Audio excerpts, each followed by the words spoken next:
All right, welcome again to Social Distillation. Finally, belatedly, the submarine still of the internet, where we attempt to drop the bead and pour white lightning straight onto your brain.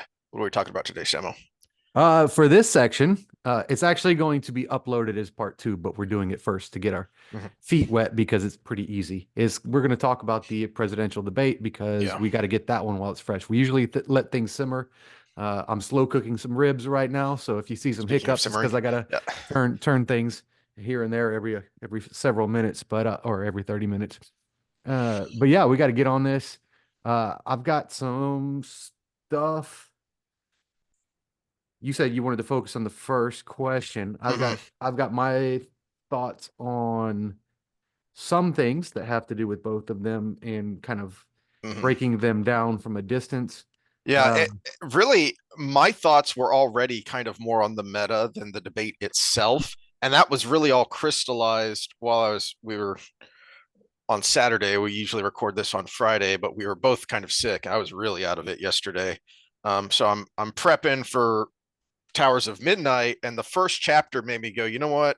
There's some stuff in here that could get pretty political, and we try not to get political on that. So let's start yeah, get it recording out of with our the system. get it out of our system, but also because there's a really good moment in that, for go off on a tangent here. The One of the defenses of new Trek, which is garbage, is it has been that, well, Star Trek was always political. And I can't remember who I heard say this, but I heard somebody rebut that with this great line that yes, it was always political. The most infamous one being Star Trek the original series was the first interracial kiss on TV. That Mhm. was a big effing deal, because this was the 60s. But it was never partisan. That's Uh, what it is now. It's I'm going to partisan. admit I had a little crush on Uhura. So, She was a good-looking lady back in the day. yep. Yep, yep. So is Betty White. Actually, that's one of the reasons she's so awesome. You can look at her from the early days when she was like on the game shows and whatnot. But anyway, there's a great moment in the first chapter we're going to talk about today where it is political, but it philosophically it is not partisan. It's not him drawing a line and taking a side and saying, and that's why Republicans are great, or that's why Democrats should be in charge. No, no, it's the philosophy of what happens when society lets go of the rope and stops caring. That's why I hate the term centrist because in reality, what they would label me as a human being is a centrist right now. They would actually have me leaning right because of how far the left has gone. Mm-hmm. But no, centrist is a horrible label because it implies that you're basically middle of the road, milk toast on every topic. And it's Mm-hmm. like, no, actually, I believe strongly about some topics, but they're not consistent with either party. Yes. That's where I'm a centrist. Yeah. It's like Yeah. you ask me about abortion, I'm more of a lefty. You ask me about immigration, I'm more of a Well, righty.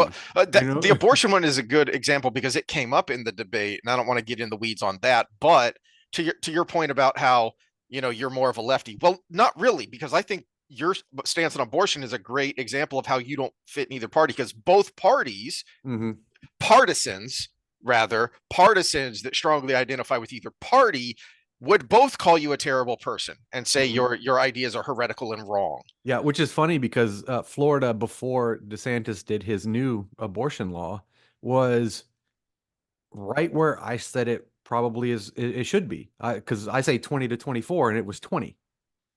But everybody who was ahead of him that made that was called a alt-right conservative by stopping at 20 weeks. Mm-hmm. And it's like, holy shit, you're almost there.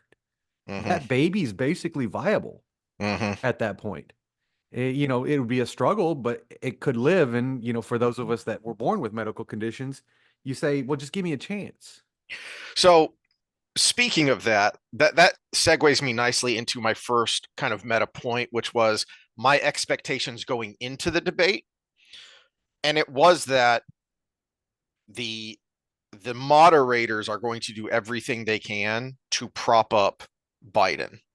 And I was shocked that Indirectly, they did. they may have been trying to, and they may have going No, into it thought we're going to be able to help him with the way we phrase our questions, but he was so bad they couldn't. yeah, a lot of And lefties were like, oh, well, they cut him off all the time. They cut him off because he was digging a hole. yes, Yeah. and the aftermath really. um exemplifies how quickly. Now, a lot of this I was seeing was coming from righty people, like Senator Mike Lee posted this, but on, again, using abortion, not wanting to get into the weeds on the issue itself, but using it as an example, one of the things that is both great and infuriating about Trump is how he will say things out loud that normal Republicans won't say, Mm-hmm. that a lot of normal Republicans think. What, Okay. for instance, about how everybody thought Roe v. Wade was a terrible decision. No, he's right. He's just terrible at explaining that. Mm-hmm. And Yeah, well, literally minutes after he. literally Okay. minutes after the debate ended, all sorts of accounts, mostly righty, but some more kind of centrist news outlets were posting clips of Joe Biden from the 80s talking about how Roe v. Wade was a bad decision. Not Mm-hmm. not that it was wrong per se, but that the decision itself was a terribly written and worded and reasoned decision. That's what Planned Parenthood versus Casey was all about, was squaring that circle. Yeah, the good thing about a narcissist is that if you know if you control what makes them look good, then you can actually control their behavior. Mm-hmm. The bad thing is they tend to be always and never, and I was the greatest, or I was, you're the worst, or so they speak towards extremities, and they actually believe it in their own mind. But at the same time, if they look good doing something that you want, then they're the best person Mm-hmm. on your side. Uh, Now, okay, so we're skipping four notes of mine because we went to abortion. I thought Trump was brilliant on the subject Mm-hmm. because he, okay, I'll call him consistent on the subject because back when the whole Roe v. Wade discussion was going on, the right talking point was it needs to go back to the states. Where Trump got in trouble was when it went back to the states, he said that's the way it should be. And now a lot of conservatives are going, no, we need a national ban.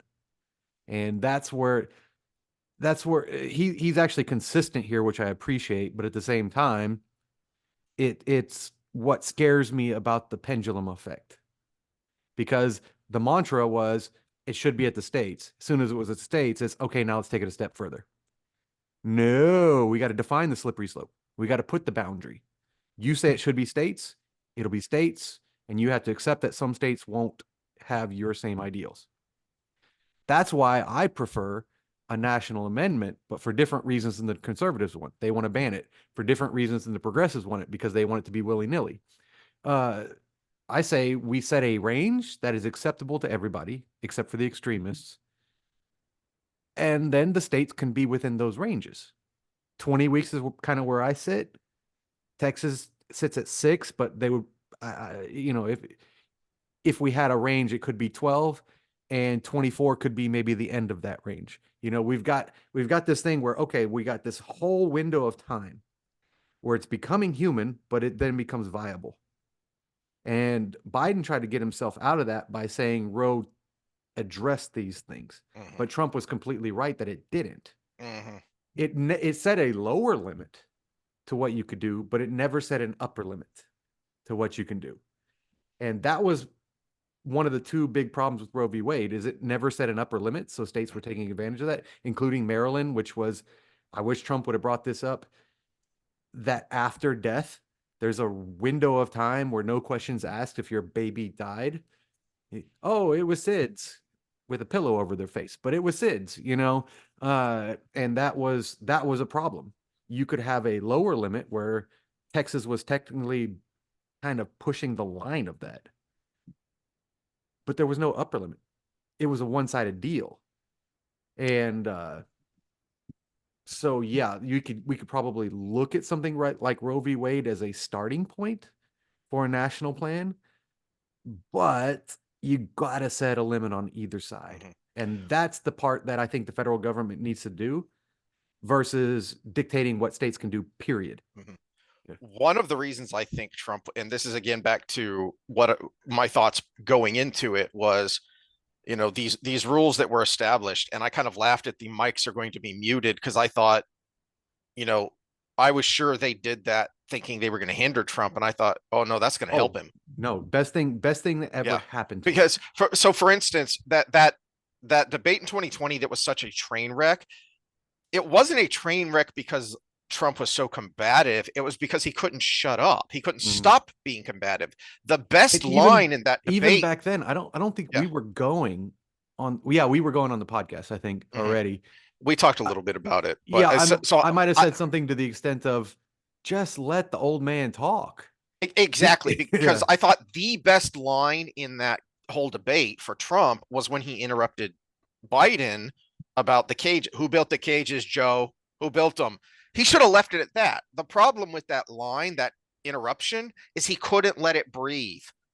He kept Mm. badgering him. No, no, that was perfect. Now let it breathe. Let it sink Mhm. in. Let him be all discombobulated and either try and answer the question or just ignore it. Because if he ignores it, that says something right there. Just let it breathe, man. But he couldn't do it. Yeah, So, and this is in this one he could have had a one-liner in the abortion one because you when someone uses words as a weapon, if you use that word back, it actually usually has double impact. mhm, And he kept saying, "We leave it to the states. We leave it to the states. It's more representative." Blah blah blah. He needed to use the word democracy. mhm, He said, "Everybody talks about me being the threat to democracy, yes, but this pushes this further in a yeah, democratic lane." And yeah. so he needed to use that word specifically. That I, word. I think that's part of his narcissism, though, is that would require that he admit that the other side has, even if they don't have a point, he can't even admit that he understands the other side, Yeah, right? well, yeah, that's that. Yeah, So, that's the extremes but on both sides. Yeah. this is why I love Dave Landau. That's him on the right of your screen there. Oh, I like Is Bump. Was it Boo Gardner or whatever? uh, Burgardner, the guy on the left. Stuber Gear. Yeah, Bergier. Yeah. Okay. he's snarkily funny, but you can't like him because he's a communist who hates America. Oh, so oh, I was thinking of Bumgardner, who's the Mr. Okay, Olympia no, natural let me classic. let me. So one of the things they do in Cuba, I have to explain this because this is important. One of the things they do in Cuba, and this refugees have talked about this, is that in the early indoctrination, like when you're in kindergarten, they say, pray to Jesus for some candy. See, Jesus isn't real. Now close your eyes and pray to Fidel for some candy. And the teacher goes around and puts a piece of candy on all their desks. Okay. Communism hates the baby Jesus and baby Jesus giving gifts, which is Santa Claus. And Stu is a rabid Eagles fan who hates Christmas because they threw batteries at Santa Claus, which means they hate the baby Jesus, which means they're communists. It's logic, it's science. He's an America hating communist. All right, moving on. But Which this is is funny. why Which is funny because the communists claim to be atheists, but to I hate know, something, you have to believe in it. I know. All right, so this is why I love Stuber Gear or Dave Landau. You got me sidetracked. This is his response to the muted mics. Is how is that gonna will that help or hurt Trump? He's saying this on The Blaze, which was co-founded by super Mormon Glenn Beck, and this is his response to um, the muted mic question.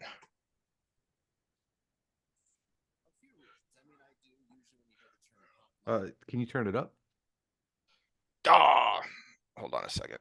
I mean, you have sound. It's just very light. All right, I've got this cranked all the way up. Let's see if this works. People talking over each other. We saw this in the Republican primary debates at times. They were just all over each other. Can you hear it better? It's still light. Can All you do right. it with subtitles?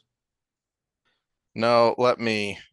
It's a Chrome issue. Copy video. Nope, not that at current time. For some reason, when I share on Chrome, it's really quiet.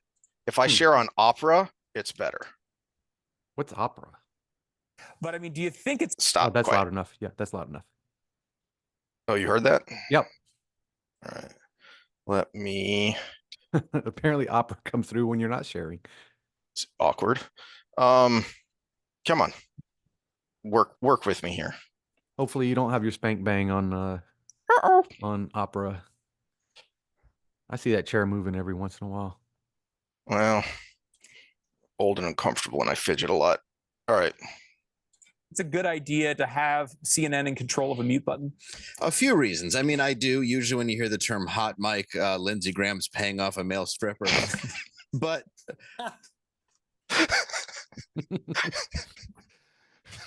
So Dave Landau's analysis of the Mike situation was to make a joke about Republican Senator Lindsey Graham being a closeted homosexual, which, if you didn't know, that is something in the Republican circles.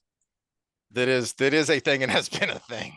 Yeah, might be maybe consistent with Catholic priests, but I digress. I digress. Yeah. So Sorry, Mom.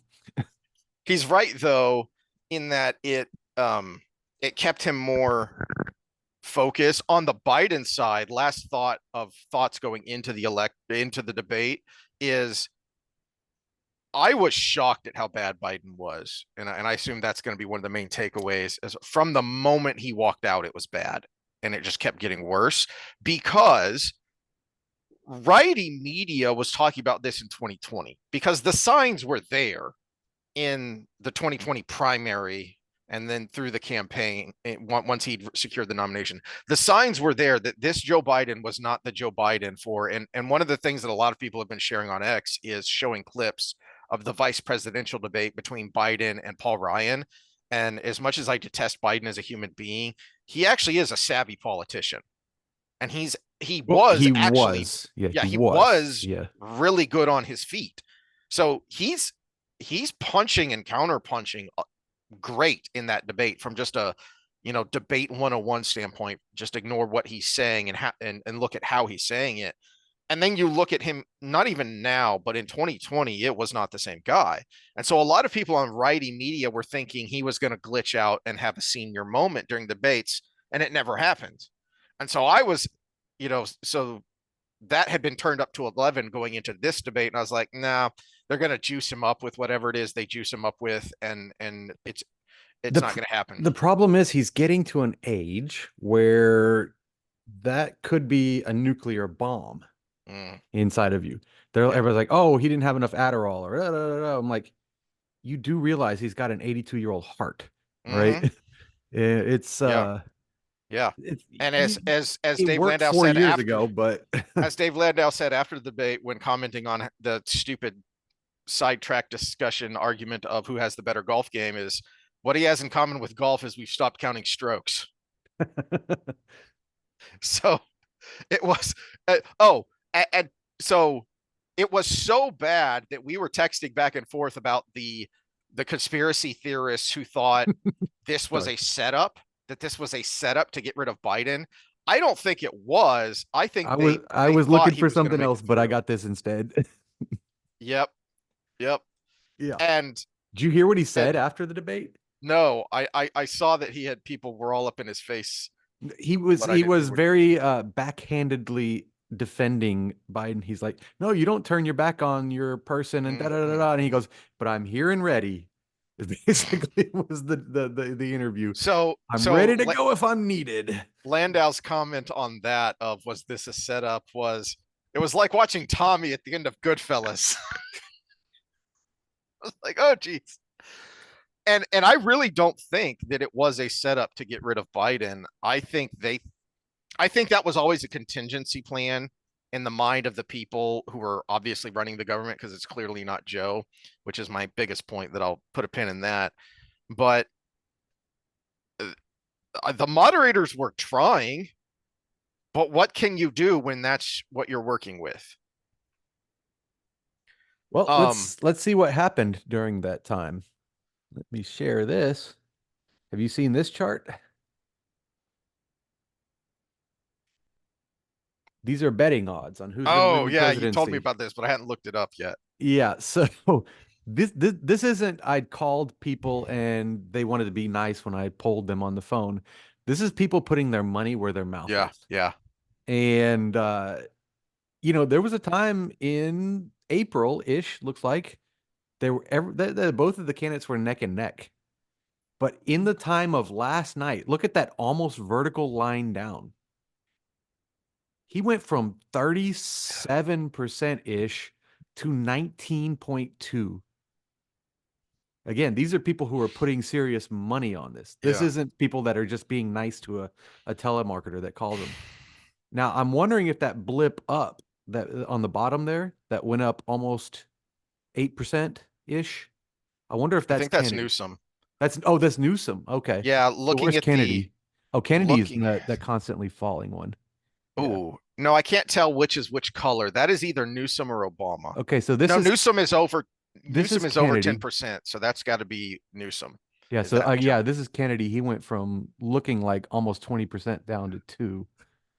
But I watched most of his interview with Dr. Phil that they released the same time of the debate.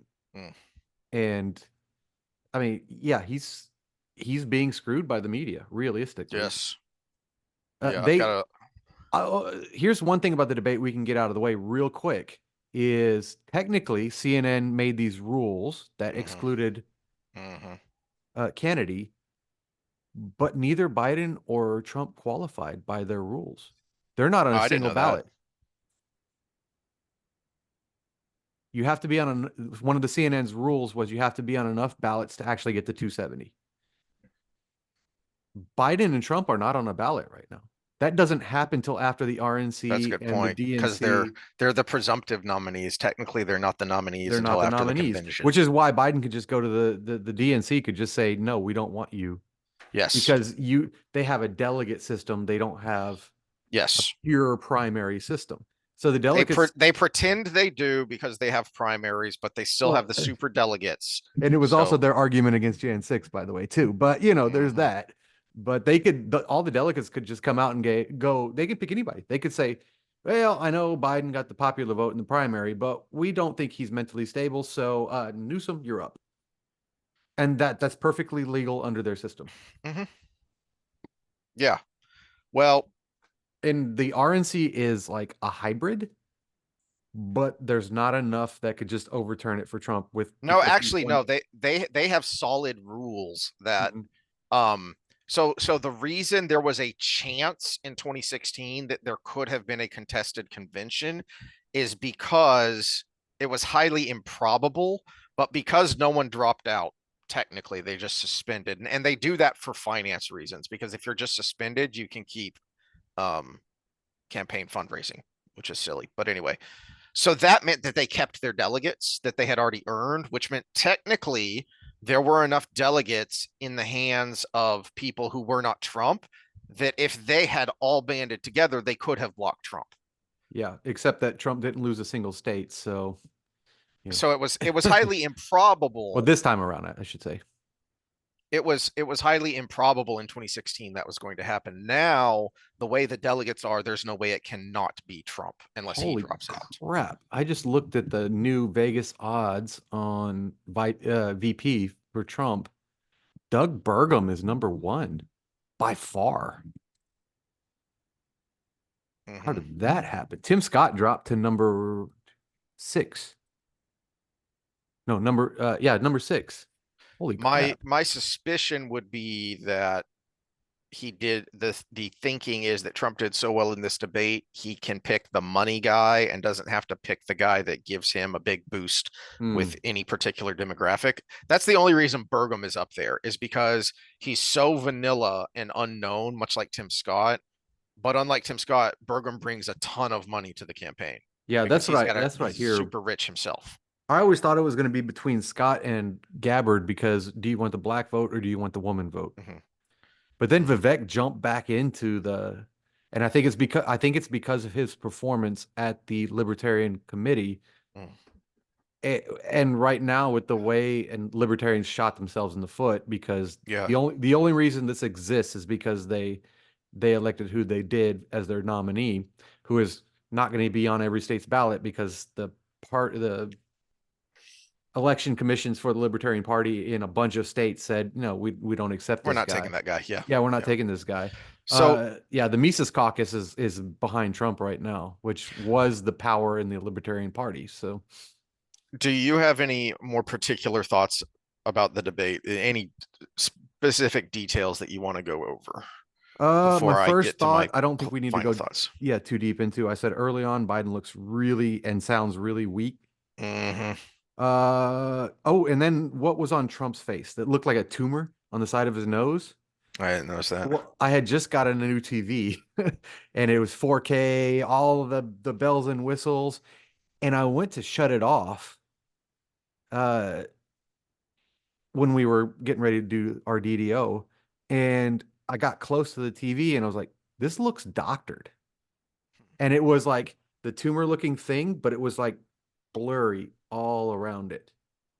And I'm like, I wonder if they used some kind of filter or something on him to Weird. make it look like he was unhealthy. Let's see. That's was and then, okay. Then my next note was the abortion one where he should have used the word democracy. Oh yeah, okay. Immigration was next on my list. Do you have any thoughts on that before I go into the just very kind of specific thing? I mean, my only thought is, holy cow, the gaslighting. I mean, but you knew this Yeah. was going to happen on some of these issues like inflation and immigration. There's just there's literally nothing Biden could have said that what wouldn't be gaslighting, except to admit, oh yeah, we got a huge problem here. And he Yeah, can't do that. and this one, if you follow Biden on Twitter, which is not Biden himself, but if you follow Biden on Twitter, this was no surprise at all because it's been going on for so long Mhm. that, oh, it's not me, it's the people who won't let me do the thing that I could already do right now, and then taking credit for something that you didn't really do, but you could have done all along. So it's been going on for a long time. And I like to see the mind of the people I'm commenting on, so I follow him, and it's been going on a while. Yeah. Uh, but what I think would be a better approach for the Republicans now on this topic, and this is why I made a note because of how the rhetoric was coming out from Trump, which actually takes away from being correct when you're just throwing stuff out there. Just kind of break it down on the percentage of crime, right? So the percentage of U.S. citizens that commit violent crimes is about 1.7, right? Well, if you've got just by math, if you've got unvetted people coming through to the tune of about 10 million people, they said 13 million last night. The other side says 8 million. I'm going to just cut it in the middle and say 10 million. 1.7% of 10 million is a lot of people. That's a lot of people who are willing to do bad things. And now add to it that certain countries are emptying their jails out to send them here, like Venezuela. You increase that. But you can also, with a proper vetting process, decrease that because there are signs of who's in that 1.7%, right? So you can actually, the reason why a lot of these lefty type associations are saying there's less crime committed by immigrants than US citizens is because the immigrants are vetted. The citizens are born here. Yes, the lying truth of those statistics is they conflate or merge legal and illegal immigrants. Yeah, but also you have a process Mhm. that can look at signs ahead of Well, time. We not can't only do that if you're just an embryo in the yes, mother, and on in addition to that, not only are you vetted for beforehand, but you have to be extra super on your best behavior because small infractions can get you kicked out of the country if you're here on a green card or if you're doing the process to gain citizenship. You have to be extra squeaky clean because it's like being on probation. It doesn't take much to get thrown back in jail. It doesn't take much to get thrown out of the country Yeah, and I can speak to if this you're from following the process. I can speak to this from one degree of separation. My wife is an immigrant. She got her citizenship in the middle of COVID. Oh, geez. For context, what year did y'all get married? 2000 and oh gosh, we've been 16 years, 2008, 2008. 2008 to 2020, working on getting her citizenship.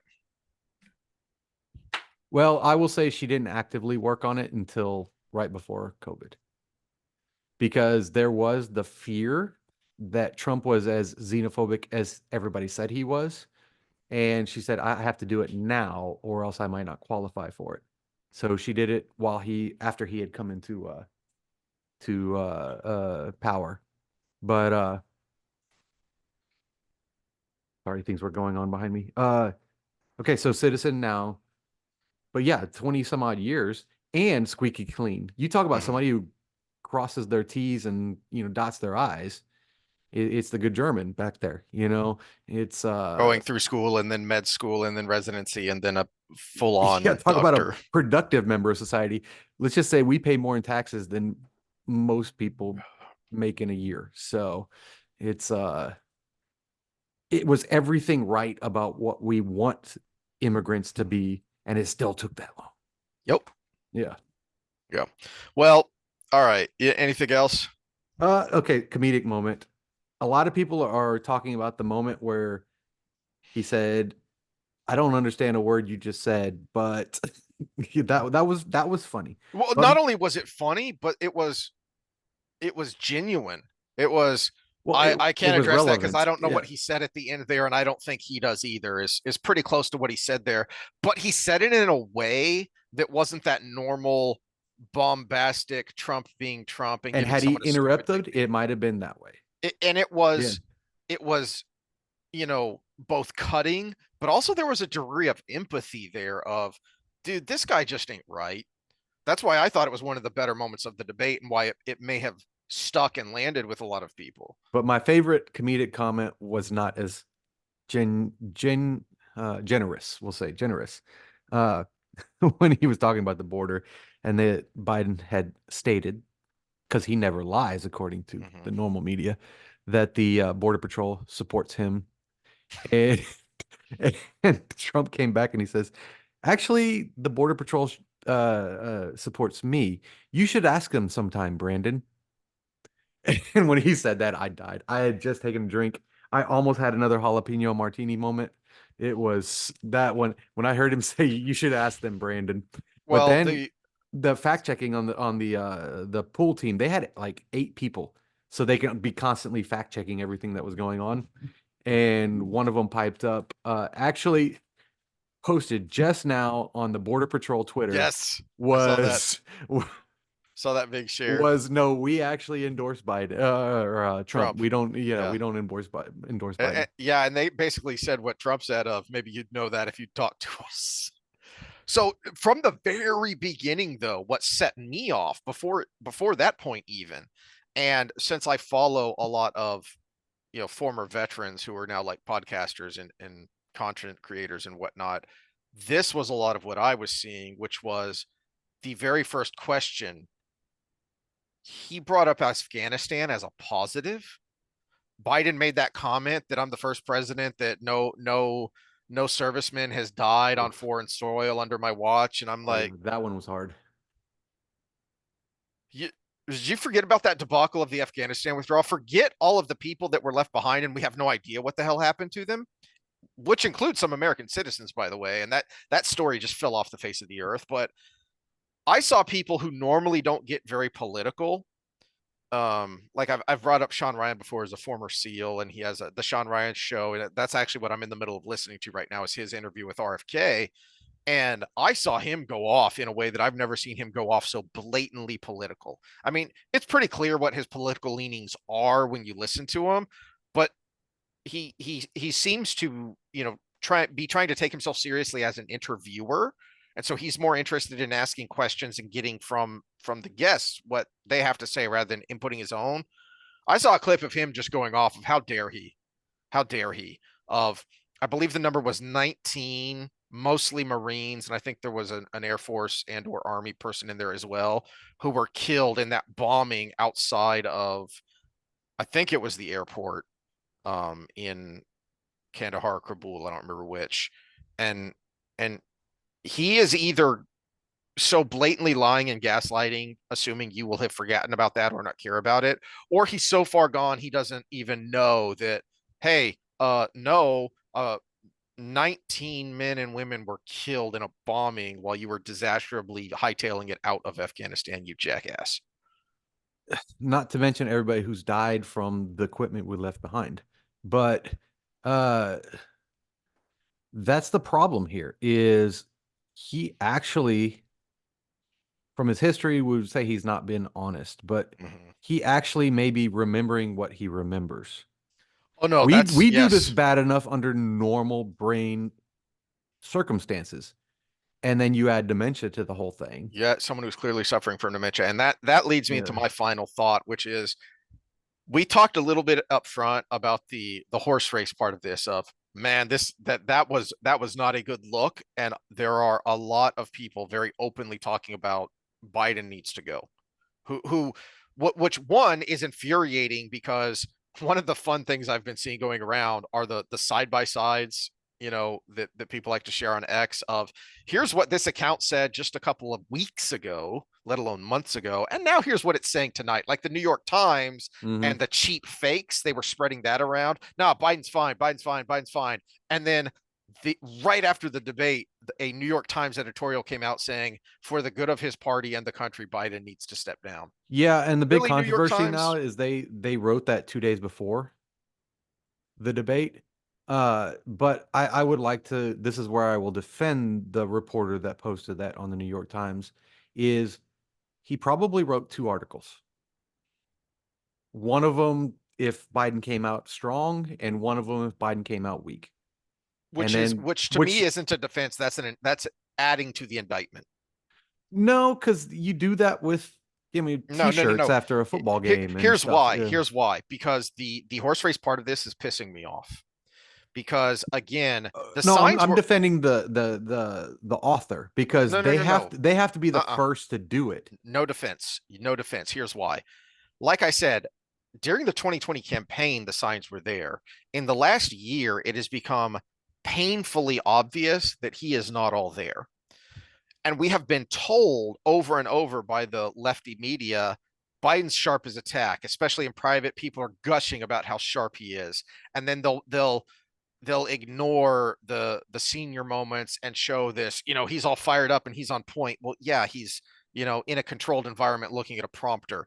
The signs have been there for since the campaign, and they have been obvious to even a casual observer for the past year.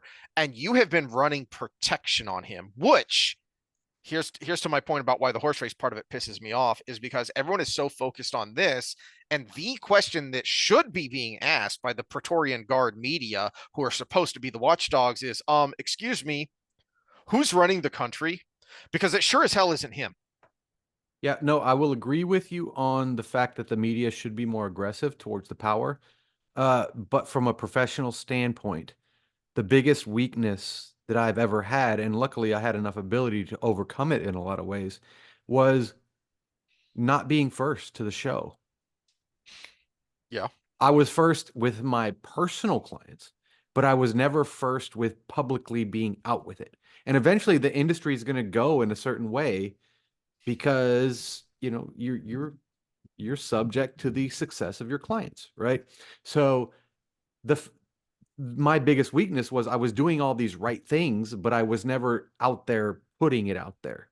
Which this journalist is like, wow, this could go a lot of ways depending how they drug them, how they do this, how how the moderators are. There's all these things. Okay, so I'm gonna write one up that's in this direction. I'm gonna write one up that's in this direction, and then I'm gonna tell the truth, which is actually a good thing. They told the truth. The problem was they had to wait for what happened for it to happen. See, that's my point. No, you didn't. There was more than enough signs that this guy ain't right. And Yeah, but the there was point always shouldn't the be chance, like his no. Okay, hold State on, of the hold on. Union address, where There he was was always the sharp. chance that he would be okay in this moment. But it is obvious that there are moments where he is himself. But how many of those moments are there? And what happens when there's a critical moment, like, say, the thing that he forgot about in the disastrous evacuation of Afghanistan? Do we even know if he was the one in charge when those servicemen were killed? We Yeah, have no idea. yeah, well, no, I agree with you on the meta point. I'm just talking about the person themselves, because if they released that article and he was in a lucid moment, that would be your career. So in a vacuum, yes. The problem is we're not in a vacuum. And so what you're Well, what talking I'm about, saying is the reporter was in a vacuum. the person Yeah. who wrote that article, I still don't give the person who wrote that article as much leeway as you are, but I definitely agree that the preponderance of the blame here and the critical indictment should go against the New York Times as a whole, because what the New York Times editorial board should have said was, who the hell has been running the country since Biden has been elected? Because it's clearly not always him, even if he has moments. And then as a subset of that, maybe those bad decisions are secondarily to him. that, Maybe we're wrong on the fact that he's guided on everything, and maybe some of those things that were just completely it's we not, caught Ed. They might have been his moment of, Yeah. I'm going to take charge even though you're on a string we're forgetting about. which is just Yeah. an even worse indictment on the terrible people who are running the show. Is if Yeah. you're going to go along with what the dementia addled elder 80-something-year-old guy says when you know that he ain't right, that's as bad, if not worse, is you manipulating behind the scenes while grandpa's taking a nap. Well, and this is part of culture too, and what we've always been taught just from being little, from movies, medias, and stuff, is the lucid bad guys are the worst bad guys. The ones that just make mistakes are not the bad guys. The ones that are purposefully doing it are. So what that side of the party has done is convince everybody that the big T man is purposefully being evil versus the guy who just makes a bunch of mistakes. And there were a number of tweets that I wrote and then deleted. I was like, no, you know what? I don't know. Just let it go. There was one where I finally lost my temper, and it was someone I used to follow, I still follow and used to actually respect, a guy named Rick Wilson. I don't remember where he used to be. He's a righty media guy, and I don't remember who he's with now, but he had one of these tweets that just made me want to, you know, that scene in Burton's Batman where the Joker takes this giant quill and throws it in the guy's throat. I want a quiver of giant quills to go around throwing at people who write stupid crap. okay, now And he doesn't mean that literally. It was 'cause that well, I would be don't mean I'm going to throw it in their threatening throat and death. kill Yeah. them, but I might Yeah. throw it in their posterior to wake them up. It was, yes, Biden, blah, blah, blah, looked like he did, but Trump is still an existential threat. I'm Mhm. sorry. All right, let's break this down. What does existential mean? All right. Well, they always use the asteroid coming towards Earth. Exactly. So analogy. That was Sam existential Harris, yeah. meaning complete and total doom. Okay. Sam Harris, Trump is literally Hitler, so he's an existential threat. North Korea, Russia, China, Iran, and those are just the big four. All right. The overwhelming majority of the world Well, sucks. Venezuela, Cuba, in our own hemisphere here. All right. All of these bad actors, they watched that debate too. Okay. And no matter what happens with the election, that guy that you saw on that stage, he's the president right now. So what happens if North Korea decides to ruin my vacation and cross the DMZ? Yeah. Is that not an existential threat? Grow the F up. Yeah, Trump is a bad man. He is one of the things Wilson said was he's a degenerate. Yeah. His character is extremely low. But to call that an existential threat and this clearly dementia-riddled 80-something-year-old goofball, you have no idea who's in charge and who's actually making decisions. It is entirely within the realm of the possibility that any or all of those bad actors are going to look at this and go, we've got 7 months to run wild. Okay, so two things. I'm going to say them both up front in shorthand so you can remind me what the second one was after I rant for a second. We got, I think Trump is not a bad man. I think he's a broken man. Yeah. And the other part is RFK on the points you were making right there. Which one do you want me to start with? Start with number one. Start with Trump isn't a bad man. He's a broken man. Okay, so I like to go through one of the reasons why I said at the beginning of a lot of this is you couldn't be surprised about the way Trump is if you watched him being interviewed in the 80s and 90s. Right? So early 80s, there is a video that has been circulating that he's like, oh, they asked him, would he go into politics? And he goes, no, it's just such a mean place. Yeah. It's a mean place. And you know, he should be played by Owen Wilson, by the way, if they ever do a documentary. Because he looks exactly like him when he's young. You know, it's just so there's that. You know, it's just a mean place. I don't think that someone who has the right ideas would win. I think someone who's very Yeah. spiteful and hateful would win. And then you see him in the 90s, where they talk about, oh, you lost billions of dollars with this business, but now you came back and you have Trump Enterprises and everything. And he said, well, I learned I had to be vengeful.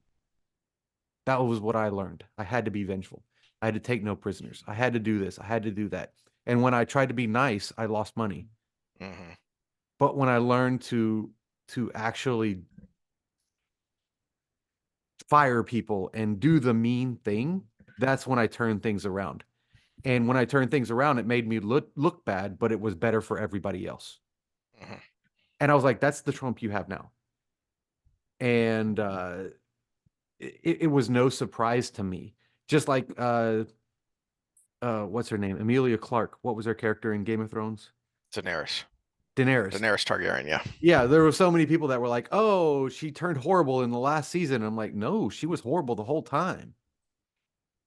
She was a victim right in the beginning, but then when she learned to not be the victim, she was horrible." And Trump learned to not be the victim, but he took it too far.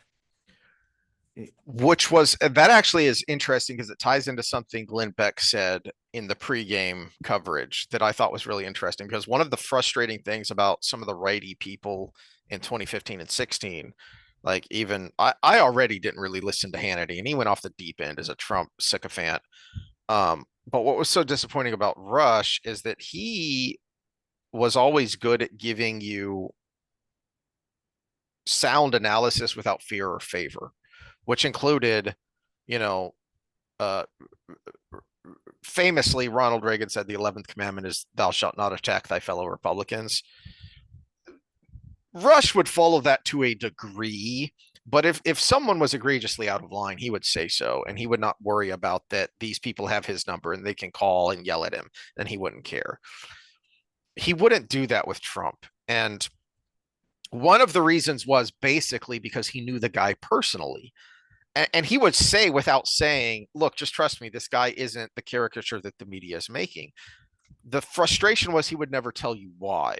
And Glenn Beck shared a story that he might not have supposed to have been shared because it was a behind the scenes story of when they were, it was shortly after the election, he said, after the 2020 election, and they were getting ready to do some event. And before they went on, Beck just asked him, Mr. President, how are you doing? How are you doing? And he said there was this very human moment where Trump looked dejected and said, I failed them. Mhm. And the them was, as he expounded on, all of these people who trusted me, who put their faith in me to fix the system. And now everything I implemented is being or going to be undone. I have failed these people. And that was Beck's point, is he needs to figure out, and Beck himself, he said, I don't know why this is, but for some reason, there is this break between public Trump and private Trump. And a lot of people feel this empathy, but he's not very good at showing it. That moment of, I genuinely care about these people, and I genuinely care that I have failed them. And in a public moment, he's not able to be that person. Oh no, he is actually. If you watch in between the lines, look at him when he went to Yes, Wisconsin yes. during the all the troubles during the summer of love, and you could see how tired he was, Mm, but he was ultra tired. I think they said he went 72 hours without sleeping during that time. wow. And he was meeting with people and signing autographs and talking to the fire departments and the police departments and all this. And you could just see he aged like 5 years in 3 days there. And so you see that. Uh, the problem with narcissism is I think it should be, we should look at it in an overlapping format with anxiety, because it's not I'm anxious because I can't pay my bills. It's not I'm anxious because of this or that. it's and this is one place Freud was super right. Something went sideways with his childhood where he needed attention. And it's probably because his parents were also successful, very highly driven people, where attention to their child was secondary at some point, and he really attached to that. But he needs the approval of the people, which is good and bad, because you make bad decisions when you're anxious. And so I would love to see kind of a what the Venn diagram of anxiousness and narcissism is, because Probably I pretty would close to a circle. I would bet you it's a huge overlap, at least 50-50, Yeah. at least 50-50, because narcissists are looking for outward approval all the time. And whether that's nature or nurture, it's probably both, as everything is. But yeah, I would love to see where that maps with him, because they very much muddy the water of deciding what kind of character he is. Is he doing things because he's grandiose? Looks like that.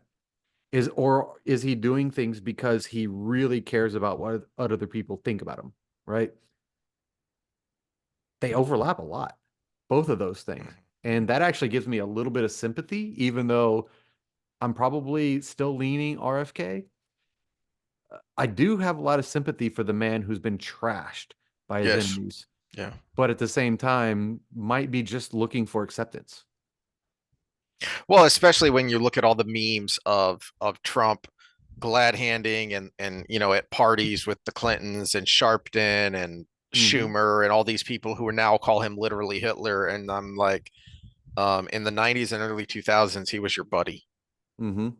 Well, and there's also a degree of relativity here, because you and I could get attention from our wife or our child or something and feel satisfied with that. When you've gotten attention for everybody for 50 years of your 78 years of life, well, you got to keep topping it. You can't, we all like to make statements about how, oh, I would be different in that situation. Yeah, no, you wouldn't. It's like the oh, I'd never sell out for $1 million. Have you ever had $1 million sitting in front of you? You can't make that call until you've actually been there. Someone says, you say this for $1 million, and you said no. All right, what was the RFK point? You said the second point here was RFK. What was the subject that we were talking about?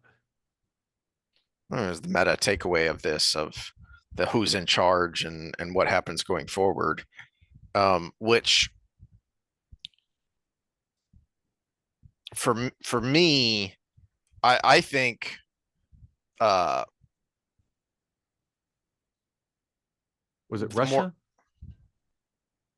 Yes, because I was talking about the bad guys. Okay. So I remember what I wanted to say. Okay, so I needed you to remind me, but I do remember. RFK's big point was the problem with Biden was his timing. He needed to push for a peace deal earlier. Yeah. Because if you look at the map of what would be a peace deal now versus what was originally offered, that was stopped by Boris Yeltsin. Who was the guy Zelensky? in Britain? Oh shoot, who was in charge of Britain at the time? I don't even remember, because they've gone through several pretty recently. Pretty quickly. No, it was the big guy with that looks like Trump but British. Oh, the guy with the funny hair. Yeah, the like all messed up. Yeah, I'll figure it out in a second. Keep going. Okay, yeah. It was something. Was it Boris? I thought it was a Boris. Anyway, keep going. Okay, so yeah, when he stopped everything, the amount that Ukraine would have lost was pretty much Crimea at that point, and now it's like 4 times as much as if we convince him to stop now. Boris Johnson. Okay, yeah. I had Boris right. Okay, so his big lament was, yeah, Ukraine would have lost something early, but here's what it would be now versus what it would have been at that time. And Biden was in the perfect position to say, here's our deal. Here's our deal. We can stop it here. And he actually this one thing I like about RFK is he gives his opponents credit where it's due. He says had Trump been president, it wouldn't have gotten even that far. Mm-hmm. But at the same time, this was the best time to have stopped it with the way things went, and Biden didn't do it. And that's actually a powerful statement. You credit what could have been done at a certain time or what would have been, but still saying I would have been better because I wouldn't have allowed it to go this far. And that's one of the things I like about him is he gives credit to his opponents. His opening statement when he talked to Dr. Phil about his opponents, he said, I have to give you credit, Dr. Phil. Your interview with Trump was the best interview with Trump ever done. And Oh, really? I hadn't seen it. Yeah, and he looks amazing there. If he was like that all the time, I might not be running, kind of thing. But here we are. Here we are. Yeah, here we are. Well, the last thing I'd like to talk about, if you're done, is a local hero, actually. Because one of the things that came up in the debate was the 12-year-old that just died here in Houston. Yeah. And we got Mattress Mac, man. Mattress Mac is the guy here in Houston, and he's not in politics. He is a mattress seller. Is he known as that because he runs those gloriously wacky local commercials? Yeah, always crazy, where he's like Ric Flair or whatever. And he is a man of the people here in town, and he's not in politics. You might be able to draw an equivalence with him and like someone like Elon Musk, who will talk politics every once in a while, but really just he walks the walk instead of talking the talk. He just paid for that girl's funeral. Everybody brings up in philanthropy here in Houston, JJ Watt, because of all what he did during Hurricane Harvey and everything. Mattress Max has been doing this for 50 something years. And I'm guessing he's not the kind of guy that I'm guessing other people talk about it. He doesn't. Exactly. Yeah. And maybe there's a little narcissism behind it because he wants to be seen helping people. But at the same time, that's what I bring up when we talk about Trump is the narcissist is better than the Machiavellian. Yeah. Because with the narcissist, all you need is for the right thing to be the thing he gets attention for. There you go. Problem solved. Make sure we just like. Well, that's also a great illustration of what I always rant about, which is, look, this entire presidency has been a disaster. And my main takeaway here is who the hell is in charge of the country? Well, the country is designed such that we can survive a degree of idiocy at the top if we have quality at the bottom where it's supposed to be. That real authority and real work is supposed to be done at the bottom. And this actually gets me to the thing that I started this with, which is we had to start here because I didn't want to get the politics into here. And let me finally explain why. In the first chapter, we're going to talk about here, if you're a weirdo who doesn't watch our Wheel of Time content and for some reason watches these episodes, there is a character who's very rigid in her national chauvinism that my people are the best people. And she is confronted with a possible future that she literally cannot fathom. It nearly breaks her psychologically because she is so rigidly, my people would never do this. Yes, they would. Yeah, they would. Yeah. Any people would, given the circumstances. Well, I like to think of borders like skin. There are things that our skin lets in, and there are positive things that our skin lets in. But that exact same thing let in too much is a problem. So in the easy example there is we need sunlight on our skin to make vitamin D. But if you get too much sunlight, you have a sunburn. Pasty pale me. I've just been out for a little bit today and I'm already a little red. Yeah. I can last a little longer than Heath because I'm 4% Punjabi Indian, but that's not Indian, not woo woo. But Yeah. But the reason she's so confident that her people would never do this is the reason we are here. Because we we got by even when we had, Warren G. Harding is an infamous when Garfield wasn't great. We have had presidents that have been disasters. Woodrow frickin' Wilson. I mean, the guy screened Birth of a Nation, which was a KKK propaganda film in the White House. Okay, this was not a good guy.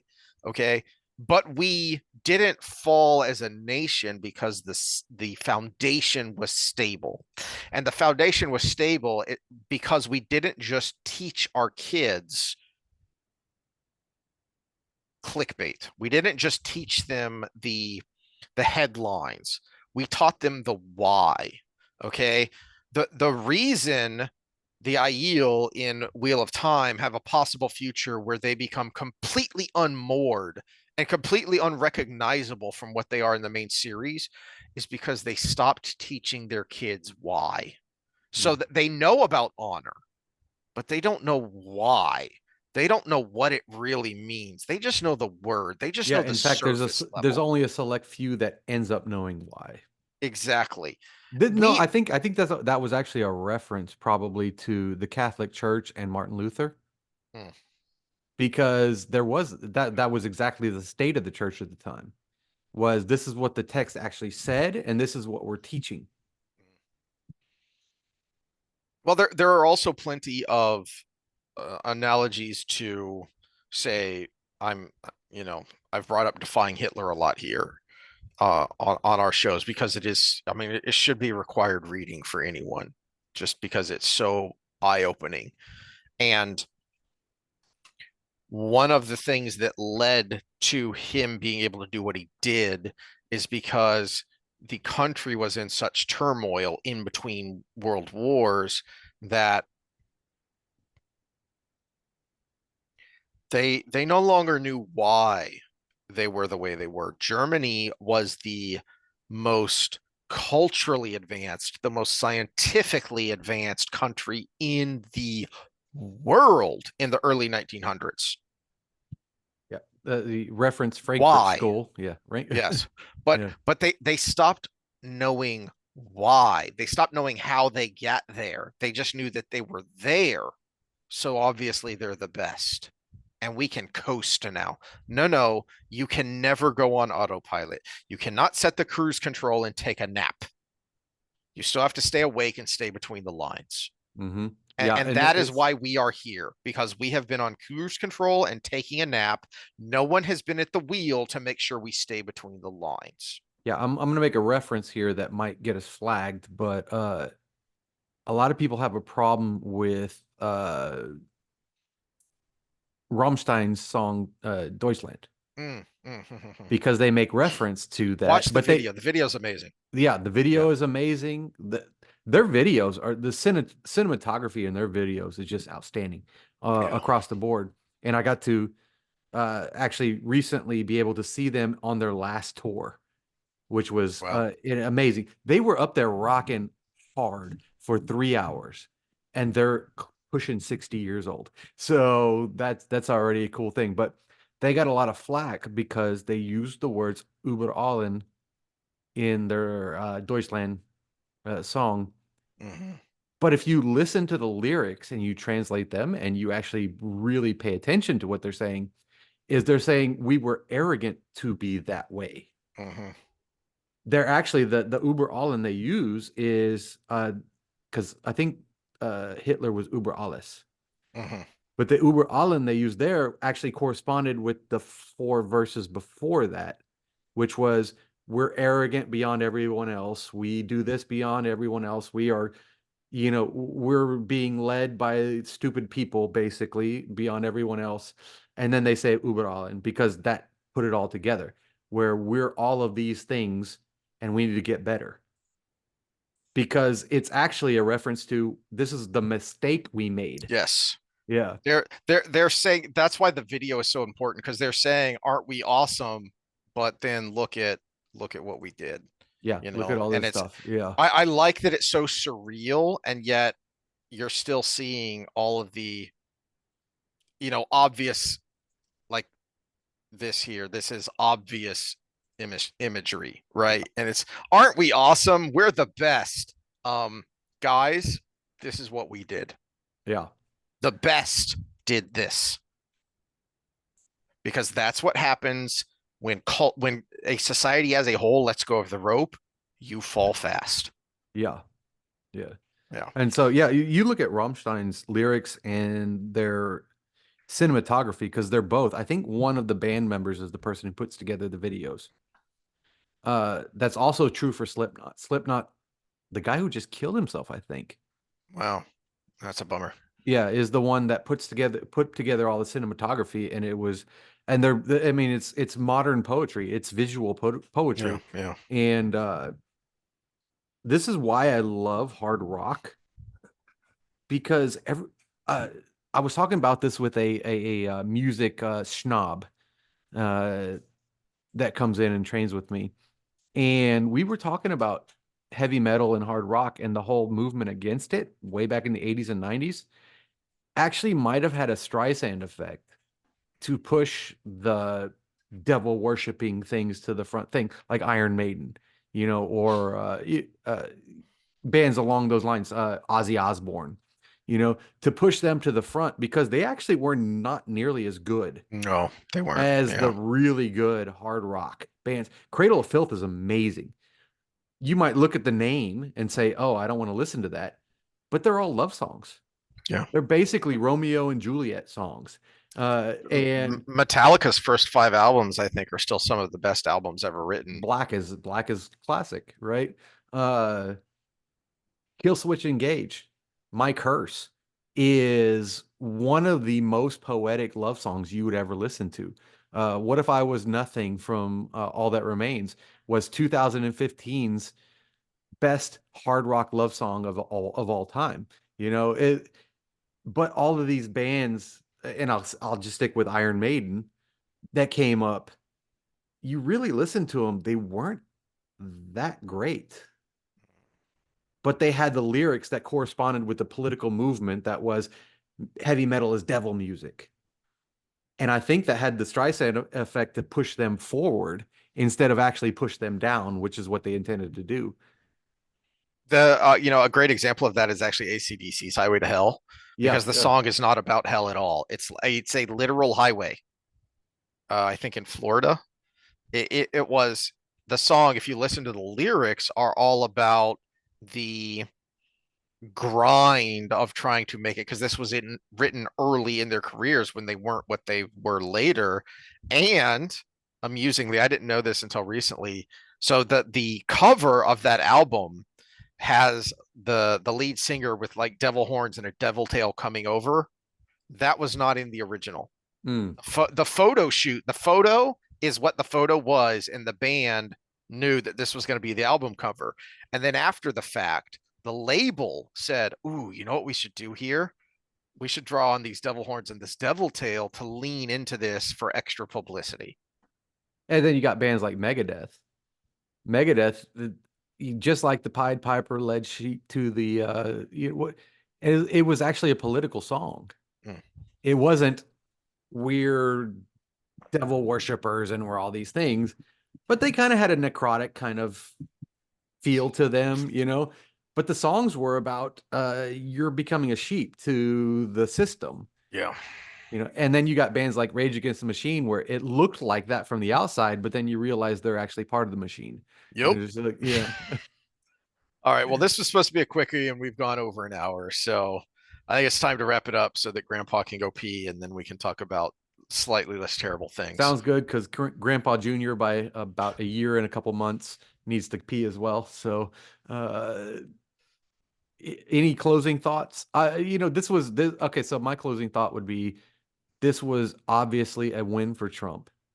And the things that CNN did that they thought would sabotage him were exactly what made it a win for him. And this is why I think people have a super huge hubris where they think, oh, we've made this picture of this person, so this is the thing that's going to work for us. When your picture of the person was super biased to begin with, where you actually helped him You made things better for him. Our big when we talked to the debates in 2020 was quit interrupting him. He's killing Yeah. himself. Yeah. And he by force he was made to quit interrupting him.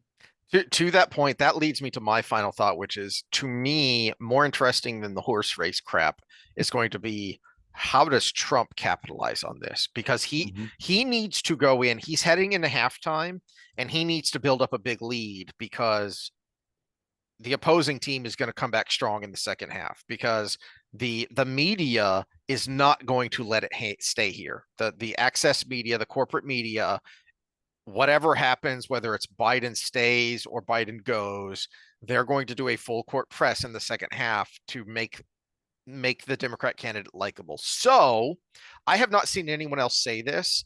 And to me, this is the best tactic going forward. Don't attack Biden, because you're attacking a grandpa with dementia. Clearly. No, I agree with that you. That is not going to be synthetic. Who do you think they should attack? Gavin Newsom. Oh, no, really? Okay. The focus needs to be who the hell is actually in charge. Don't let that question die. The question needs to be, maybe an Obama or just the Jill. Citadel. Yeah. Jill is the stereotypical Karen, the stereotypical screeching privileged white She's woman. a doctor of education, so there you go. Who insists that she be called doctor because she has a PhD in education. Make her the Hey, focus. when I get my PhD, I'm going to insist on being called doctor too, okay? Because you got to have Dr. Mule. You got to have Dr. Mule. But ironically and stupidly, she actually means it. She thinks she is owed that degree of, no, make Jill Biden, after what she did to lead him off, to patronize him of, oh, you're such a good boy, you deserve a gold star for it. No. Make her the focus, because she is not likable. Make her the focus of the attacks of, hey, why are you propping up this old guy who clearly needs medical help? Okay, I have our meme now because I saw it and I'm gonna have to look it up again and find it. But there's a meme with the picture of the girl yelling at the cat, and she's doing this, and then there's the picture of Jill Biden doing this with Joe looking Joe behind him, her, looking confused, and then Trump in the same seat as the cat going. I would love. I have not heard any of the guy like Dace who has actually been in politics and actually run campaigns. And I'm kind of surprised I haven't heard anyone else say this. And it just came to me of, she needs to be the target, because she is not sympathetic at all.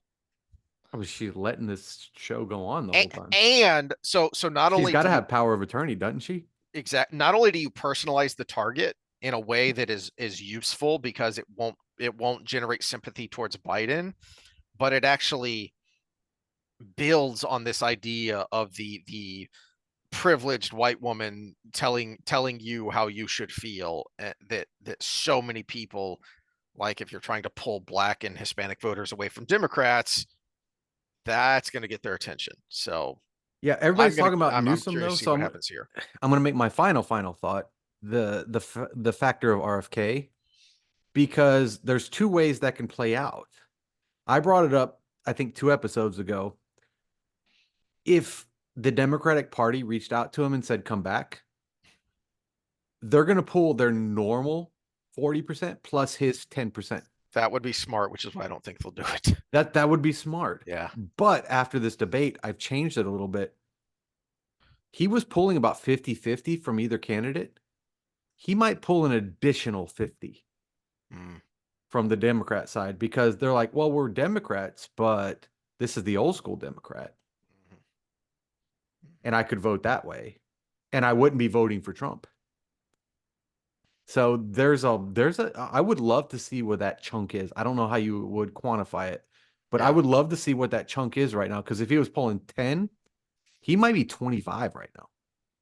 And now when we're talking about going into after the RNC convention and the DNC convention, everybody's subject to the rules of the election committee. And I wonder what that polling number is going to be at that point. Biden might be left out. The Democratic Party might be left out, and RFK and Trump be debating, which would be the most amazing thing ever. That would be the most amazing debate we would ever see, I would think. But Yeah. All right. I well, want it to happen just so it happens, just so I can be witness to this thing. No. Well, we'll see what happens here in a bit and ramble about it later. But All first, right. we have to get to some Wheel of Time. So we will see y'all next time. No. Technically, they're going to see this second. Whatever. Yeah. And I just noticed that I never posted the nutrition episode we did. Curse you. It was in YouTube halfway through and it had an error of some kind. Oh, stupid. YouTube. Yeah. So I'm gonna put that and I'm gonna play with the it releases on this day thing. So Mhm. this one in our Wheel of Time will post pretty quickly. And then I'm gonna set that, if I can, to release next Wednesday when I'm gonna be out of the country. So yeah. Have fun with tequila and shrooms. We're working on it. We're working on it. All right, I gotta pee.